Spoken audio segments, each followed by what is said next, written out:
Tu fixes ce reflet dans le miroir, celui de tes propres yeux cernés, et tu sens ce poids invisible sur tes épaules, comme si une ombre s'était greffée à ta silhouette. Dans le silence de ton salon, ton téléphone vibre. Un simple sursaut, une décharge d'adrénaline acide qui te brûle l'estomac. Ce n'est qu'une notification banale, mais pour toi, c'est le signal d'un prédateur qui rôde. Cette sensation d'être traqué, même dans l'absence, n'est pas le fruit de ton imagination. C'est l'empreinte résiduelle d'un être qui refuse de te laisser exister en dehors de lui. Tu te demandes si tu deviens folle, si tu es paranoïaque, mais ton corps, lui, ne ment pas. Il se contracte, il se prépare à l'impact, il se souvient de chaque micro-agression, de chaque regard noir qui a précédé une tempête émotionnelle. Chaque muscle de ton cou est verrouillé dans une garde éternelle, comme si tu attendais un coup qui ne vient jamais physiquement, mais qui s'abat sans cesse sur ton esprit. Il ne t'aime pas, il ne t'a jamais aimé. Ce que tu prends pour de la persistance passionnée n'est que la terreur d'un toxicomane face à une fiole vide. Pour lui, tu es une fonction, un interrupteur, une source d'approvisionnement indispensable à son équilibre précaire.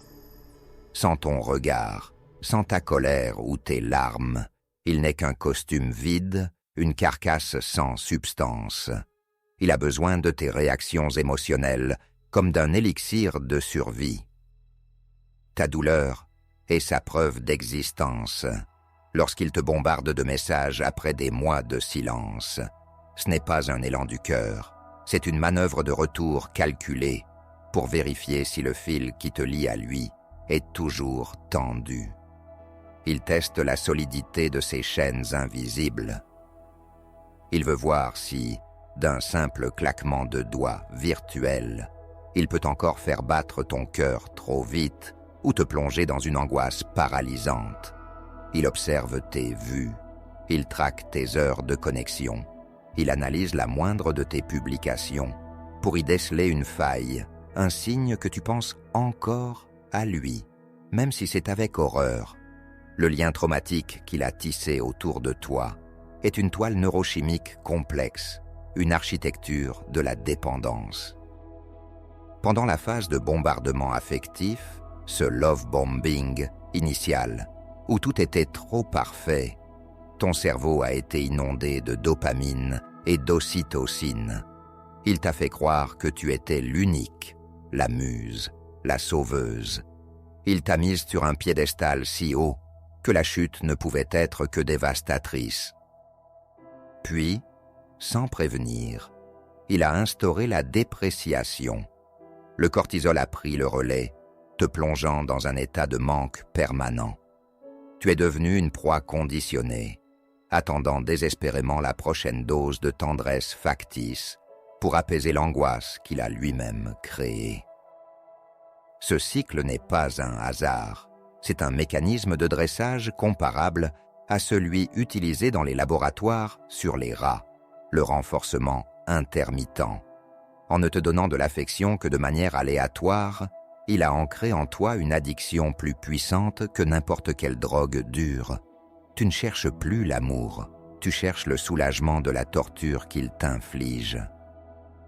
Tu es comme un naufragé qui boit de l'eau salée. Cela apaise ta soif un instant avant de te consumer de l'intérieur. Il souffre d'une absence totale de constance de l'objet. Pour lui, si tu n'es plus sous son regard ou sous son emprise, tu n'existes plus que comme une blessure à son ego. Il ne peut pas concevoir que tu sois une personne autonome, avec tes propres désirs, tes propres rêves, ta propre dignité. Tu es sa propriété, un meuble précieux qu'il a rangé au garde-meuble et qu'il ressort quand l'ennui le gagne ou quand sa nouvelle victime ne suffit plus à combler son vide intérieur. Lorsqu'il réalise que tu lui échappes, que tu brises le miroir qu'il utilisait pour admirer sa propre grandeur, Il ressent une blessure narcissique insupportable. Ce n'est pas de la tristesse, c'est une fureur glaciale. Il veut te punir d'avoir osé reprendre ton souffle, d'avoir osé penser que tu pouvais survivre sans son ombre envahissante. Il se voit comme le soleil, et toi, comme une planète condamnée à l'obscurité si tu t'éloignes de son orbite. Souviens-toi de ces soirées où tu marchais sur des œufs, pesant chaque mot, chaque intonation, de peur de déclencher une crise dont tu serais, de toute façon, tenu pour responsable. Souviens-toi de ce moment précis où tu as compris que tes mots ne l'atteignaient plus, que tu parlais à un mur de glace. À quel instant exact as-tu réalisé que tu n'étais plus une compagne à ses yeux, mais un simple trophée qu'il préférait briser plutôt que de voir entre les mains d'un autre? Était-ce ce jour où il a nié une évidence que tu avais sous les yeux, te faisant douter de tes propres sens? Était-ce cette fois où il t'a humilié en public avec un sourire en coin, pour ensuite te reprocher ton manque d'humour? Ou peut-être ce moment où il a simulé une maladie ou une détresse profonde juste pour saboter un événement qui te tenait à cœur, une promotion, un anniversaire, une simple sortie entre amis? Partage ce déclic, ce point de non-retour, car mettre des mots sur l'horreur, c'est commencer à la dissoudre. C'est transformer cette bouillie émotionnelle en une cartographie précise de son dysfonctionnement. Pour briser ce cercle de fer, impose le zéro contact comme une muraille infranchissable. Ce n'est pas un jeu de silence, c'est une mesure de survie. Bloque chaque canal, chaque fissure par laquelle il pourrait s'immiscer. Bloque son numéro, ses réseaux sociaux, ses amis qui lui servent de flying monkeys, ces singes volants qui viennent espionner pour son compte, sous couverte de prendre de tes nouvelles. Ils te diront « Il a l'air si mal, il a beaucoup changé » ou « Tu ne penses pas que tu es un peu dur ?» Ne réponds pas. Ils sont les extensions de sa volonté, les marionnettes d'un spectacle dont tu dois quitter la salle. La moindre réponse de ta part, même une insulte, même un cri de douleur, est une victoire pour lui. Cela lui prouve qu'il a encore un accès direct à ton système nerveux. Il se nourrit de ta haine autant que de ton amour, car pour lui, l'indifférence est la seule véritable mort. Il préfère être le monstre de tes cauchemars que l'étranger de tes journées. Si le destin ou les obligations légales t'obligent à l'approcher, deviens une pierre grise. The Grey Rock Method. Sois ennuyeuse, neutre, sans saveur. Réponds par des monosyllabes. Ne partage rien de ta vie, de tes joies ou de tes peines. Ne lui offre aucune prise émotionnelle, aucun relief où il pourrait accrocher sa manipulation. S'il tente de te provoquer en s'attaquant à ce que tu as de plus cher, regarde-le comme on regarde une pluie fine à travers une vitre, avec un détachement total. Il cherche une réaction, une étincelle, ne lui donne que du vide. Imagine que tu es un écran éteint. Il finira par se lasser, car le prédateur ne chasse pas ce qui ne bouge plus, ce qui ne lui procure plus le frisson de la domination. Il ira chercher une proie plus réactive, quelqu'un dont il peut encore savourer les larmes. Change tes codes, tes habitudes, tes serrures s'il le faut. Ta sécurité numérique et physique est le socle de ta liberté retrouvée. Ne sous-estime jamais sa capacité de nuisance ou sa persévérance. Il peut attendre des mois, voire des années, pour lancer une nouvelle offensive de hoovering, l'aspiration, revenant avec des excuses larmoyantes ou des promesses de changement radical. Il t'enverra peut-être un message pour l'anniversaire de ton chien, ou pour te dire qu'il a trouvé un vieil objet à toi dans un carton. Ce sont des hameçons. Ne mords pas. Le léopard ne change pas ses tâches. Ses larmes sont des armes de manipulation massive. Ses promesses sont des chèques sans provision. Consigne chaque intrusion, chaque message, chaque passage suspect devant chez toi dans un journal précis, avec dates et captures d'écran. Fais-le, non pas pour nourrir ta peur, mais pour construire un dossier d'acier si la justice doit un jour s'en mêler. La trace écrite est ton bouclier contre son gaslighting, cette tentative de te faire croire que tu inventes tout. Cette obsession qu'il manifeste est le cri d'agonie de son contrôle déchu. Plus tu restes silencieuse, plus il s'agite, car ton absence est le seul miroir qu'il ne peut pas manipuler. Il est terrifié parce que tu pourrais découvrir dans le silence ta propre force, ton autonomie, ton génie personnel. En reprenant ta souveraineté, tu ne te contentes pas de partir. Tu récupères chaque fragment de ton âme qu'il avait tenté de s'approprier. Tu récupères ton temps, ton énergie, ta capacité à rire sans demander la permission. Le chemin est ardu, parsemé de doutes, de nuits blanches et de rechutes émotionnelles où tu auras envie de l'appeler juste pour qu'il te dise que tout cela n'était qu'un cauchemar, pour qu'il redevienne, l'espace d'une seconde, le prince charmant du début. Mais ce prince n'a jamais existé. C'était un masque, une projection de ce que tu espérais trouver. Au bout de cette obscurité se trouve une version de toi que personne ne pourra plus jamais mettre en cage. Une version de toi qui a traversé le feu et qui en est sortie tempérée, indestructible, capable de déceler l'ombre à des kilomètres. Imagine ta vie dans 1 an, dans 2 ans. Imagine le calme d'un matin où tu te réveilles, sans cette boule au ventre, sans vérifier frénétiquement ton téléphone. Imagine une conversation où tu n'as pas à justifier ton existence, tes choix ou la couleur de tes rideaux. C'est cela que tu protèges en maintenant le silence. Tu protèges la femme que tu es en train de redevenir. Chaque jour sans contact est une victoire. Chaque fois que tu ne vérifies pas son profil, tu gagnes une bataille de territoire mental. Chaque fois que tu choisis ton bien-être plutôt que la curiosité malsaine de savoir ce qu'il devient, tu plantes un drapeau sur le territoire de ta liberté.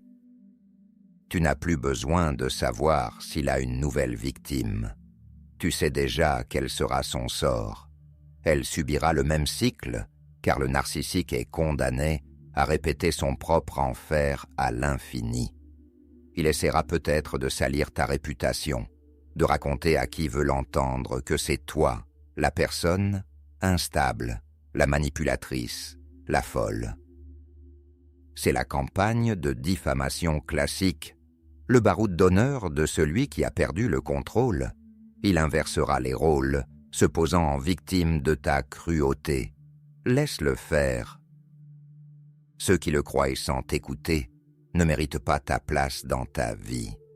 La vérité n'a pas besoin de hurler pour exister. Elle finit toujours par remonter à la surface, comme une bulle d'air.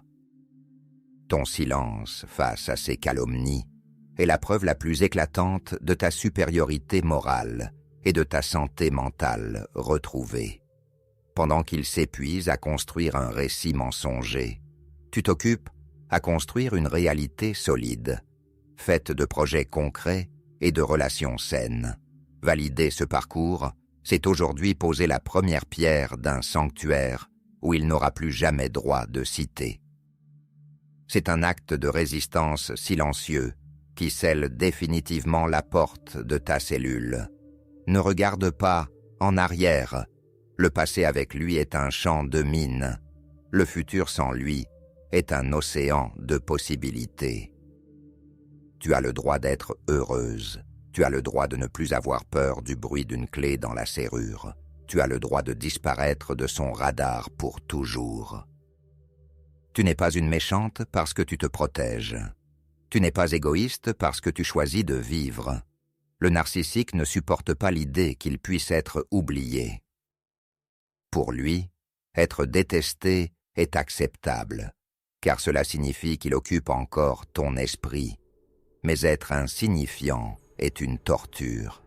En devenant indifférente, tu lui infliges la seule punition qu'il craint vraiment, l'inexistence.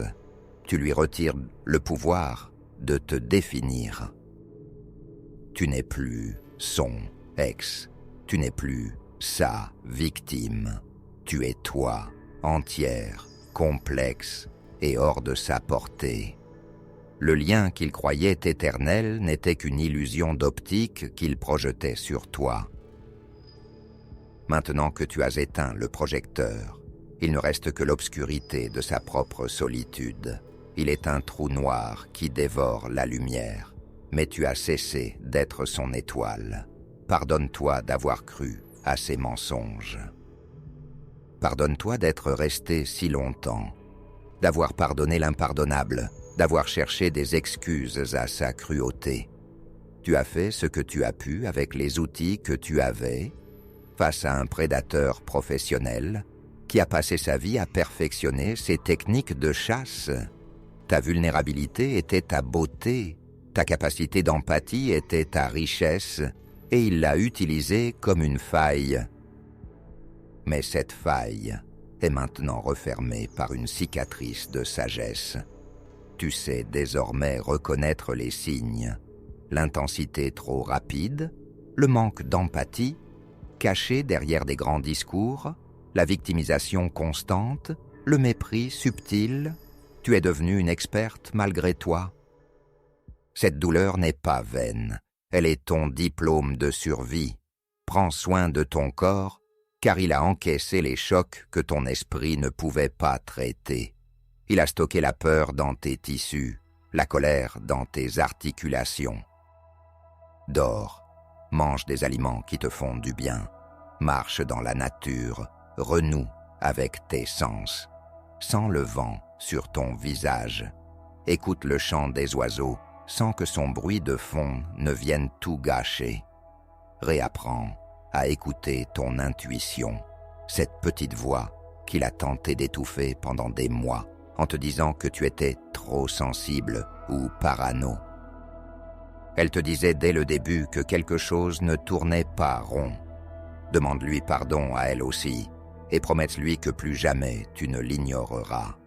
Ton intuition est ta boussole interne, ton système d'alerte précoce. Elle est maintenant plus affûtée que jamais, un radar laser capable de détecter le moindre prédateur à l'horizon. Le processus de guérison n'est pas linéaire. Il y aura des jours où tu te sentiras puissante, radieuse, invincible, et d'autres où le manque te frappera comme une vague scélérate, où tu te sentiras petite et vulnérable. C'est normal, c'est le sevrage d'une drogue dure. Accueille la tristesse, pleure s'il le faut, mais ne la laisse pas te ramener vers lui. La nostalgie est un menteur qui ne te montre que les bons moments en effaçant les larmes, les insultes et les nuits d'insomnie. Quand la nostalgie frappe, sors ta liste, la liste de toutes les horreurs qu'il t'a dites, de toutes les fois où il t'a fait pleurer jusqu'à l'épuisement, de toutes les trahisons. Lis-la jusqu'à ce que la nausée remplace l'envie de le contacter. Regarde les captures d'écran de ces messages haineux pour te rappeler qui il est vraiment derrière le masque. Tu es désormais le seul maître de ton récit. Il n'y a plus de place pour ces commentaires, ces critiques ou ces jugements sur ta façon de t'habiller, de parler ou de penser. Tu écris les pages suivantes avec l'encre de ta volonté, une encre qui ne s'efface pas. Le silence n'est pas un vide, c'est un espace plein de toi-même, un espace de création. C'est le bruit de ta respiration retrouvée, le son de tes pas sur un chemin que tu as choisi, sans avoir à demander si tu vas trop vite ou trop lentement. Le silence est ton arme la plus tranchante, car elle coupe les derniers fils de la marionnette qu'il voulait que tu sois. Chaque jour de silence est une brique de plus dans la forteresse de ton autonomie. Rappelle-toi toujours, il n'a aucun pouvoir que tu ne lui donnes pas. En lui retirant ton attention, tu lui retires son oxygène. Laisse-le s'asphyxier dans son propre vide, dans sa propre incapacité à aimer. Toi, tu as tout un monde à redécouvrir. Un monde où la lumière ne dépend pas du caprice d'un tyran domestique. Tu es libre. Répète-le jusqu'à ce que chaque cellule de ton corps le croie. Tu es libre, tu es libre, tu es libre. Tu peux sortir à l'heure que tu veux, parler à qui tu veux, porter ce que tu veux. Ta vie n'est plus un champ de bataille. C'est un jardin en friche qui ne demande qu'à fleurir. Et dans cette liberté, tu trouveras une paix qu'il ne pourra jamais comprendre. Lui qui est condamné à errer de proie en proie, sans jamais connaître la chaleur d'une connexion authentique, sans jamais ressentir la satisfaction d'être simplement soi-même. Sa vie est une suite de miroirs brisés, une quête sans fin pour remplir un tonneau des Danaïdes. La tienne commence à peine à s'illuminer d'une lueur intérieure. Ne te retourne pas, la statue de sel n'est pas ton destin. Ton destin est devant, dans le vaste inconnu, où personne ne te dira plus jamais qui tu dois être ou comment tu dois te sentir. Considère chaque tentative de sa part comme une validation de ton importance et de son impuissance. S'il s'acharne, c'est parce qu'il a perdu. S'il te harcèle, c'est parce qu'il n'a plus rien d'autre pour se sentir vivant. Son comportement est le reflet de sa déchéance, pas de ta valeur. Ta valeur est intrinsèque. Elle est née avec toi et elle ne t'a jamais quitté, même quand il essayait de l'écraser sous son talon. Tu es une forteresse que les vagues de sa névrose ne peuvent plus ébranler. Tu as appris à nager dans la tempête, et maintenant, tu as trouvé la terre ferme. Apprends à aimer ton propre silence. C'est là que tu trouveras les réponses. C'est là que tu entendras à nouveau battre ton propre cœur, non plus au rythme de la peur, mais au rythme de la vie. Le chemin de la reconstruction est long, mais chaque pas t'éloigne de l'enfer qu'il avait construit pour toi. Ne lui accorde plus une seule seconde de ton temps mental. Il a déjà pris assez d'années, assez de mois, assez d'heures. Aujourd'hui, le compteur repart à 0. Tu es à l'aînin de ta nouvelle ère. Célèbre chaque petite victoire, le premier rire sincère, la première nuit de sommeil complet, le premier projet que tu mènes à bien sans sa désapprobation. Tu es la gardienne de ton propre temple. Ne laisse plus aucun marchand de temple y entrer avec ses promesses frelatées. Protège ton énergie comme le trésor le plus précieux, car c'est elle qui te permettra de rebâtir ce qu'il a tenté de raser. Tu es une architecte, une artiste, une survivante, une guerrière. Tu es tout ce qu'il ne sera jamais. Quelqu'un capable d'évoluer, de changer, de se remettre en question et d'aimer vraiment. Sa stagnation est sa punition. Ton mouvement est ta récompense. Le prédateur finit toujours par se dévorer lui-même quand il n'a plus de proie à se mettre sous la dent. Laisse-le face à son propre néant, face à ses propres démons qu'il ne peut plus projeter sur toi. Toi, tourne-toi vers le soleil. La chaleur que tu ressens sur ta peau n'est pas une illusion. C'est la réalité. C'est la vie qui t'accueille à nouveau. Maintenant que tu as décidé de ne plus être une ombre parmi les ombres. Le miroir ne te renvoie plus l'image d'une victime aux abois, mais celle d'une femme qui a repris les rênes de son existence avec une main ferme. Et cette image-là, il ne pourra jamais la ternir, car elle ne lui appartient plus. N'oublie jamais que le narcissique se nourrit de ton doute. Il a passé des mois, peut-être des années, à instiller en toi l'idée que tu étais incapable, trop sensible, instable ou dépendante.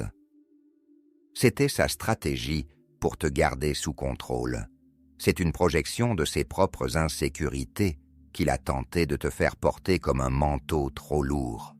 Chaque fois que tu réussis quelque chose, chaque fois que tu prends une décision seule, chaque fois que tu apprécies un moment de solitude, tu prouves que ses prédictions étaient fausses.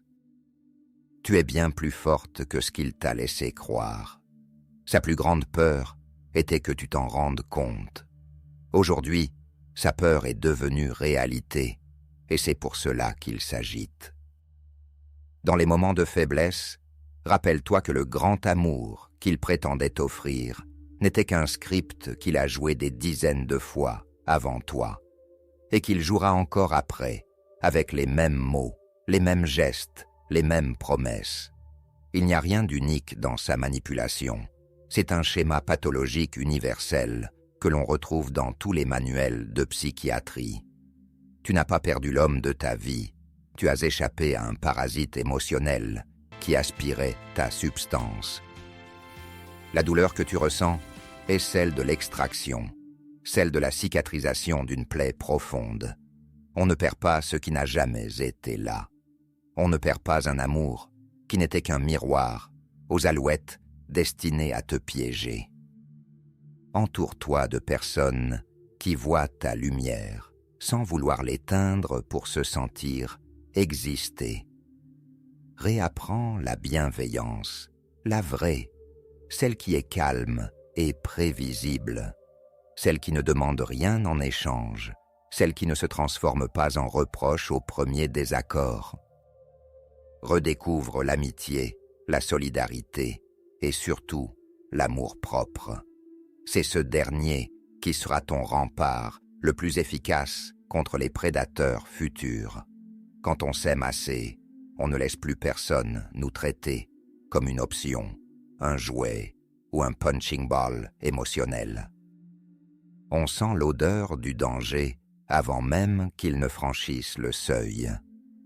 Ton histoire ne s'arrête pas à lui.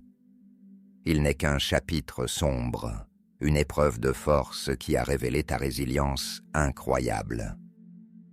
Tu es l'auteur du livre de ta vie, et tu viens de commencer un nouveau chapitre, plus lumineux, plus authentique. Un chapitre où il n'y a plus de place pour les monstres déguisés en princes, pour les manipulateurs à la petite semaine. Un chapitre où l'héroïne se sauve elle-même et découvre que le château n'était qu'une prison de papier mâché qu'un simple souffle de vérité pouvait abattre. Le silence est ton sanctuaire. Habite-le avec fierté. Cultive-le comme un jardin secret. Fais-en un espace où seules les pensées fertiles et les projets constructifs peuvent pousser. Loin de son tumulte, de ses drames fabriqués pour attirer l'attention et de ses crises de nerfs orchestrées, tu vas enfin pouvoir entendre la musique du monde, la vraie. C'est une musique douce, constante, qui te dit que tu es à ta place, que tu es en sécurité et que le cauchemar est bel et bien terminé. Tu peux enfin poser ton armure. Elle est devenue trop lourde et tu n'en as plus besoin. Il ne reviendra que si tu laisses la porte ouverte, même d'1 millimètre. Ferme-la à double tour. Pose des verrous de dignité et des chaînes d'indifférence. Jette la clé dans l'océan de ton mépris. Ne regarde pas par le Judas pour voir s'il est encore sur le palier, s'il pleure ou s'il rage. Qu'il y soit ou non n'a plus d'importance.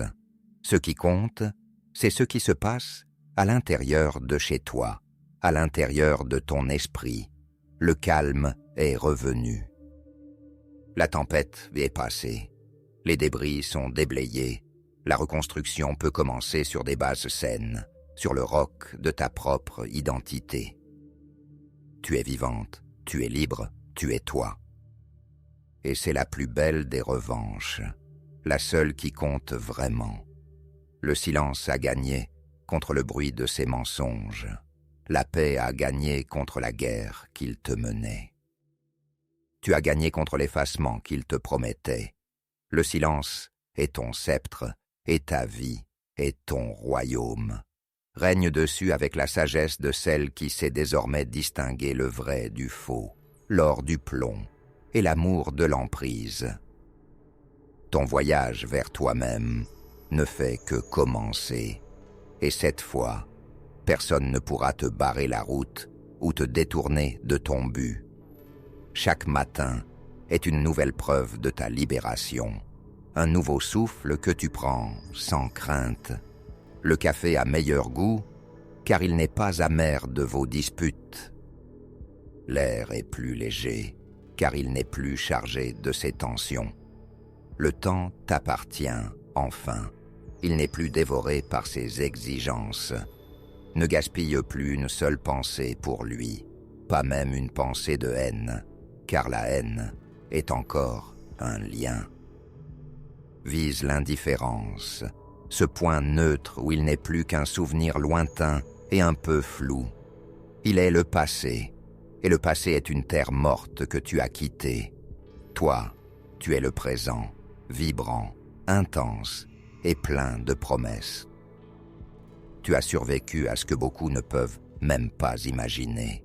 Porte cette force comme une couronne invisible, avec la tête haute. Tu n'es plus la proie que l'on traque.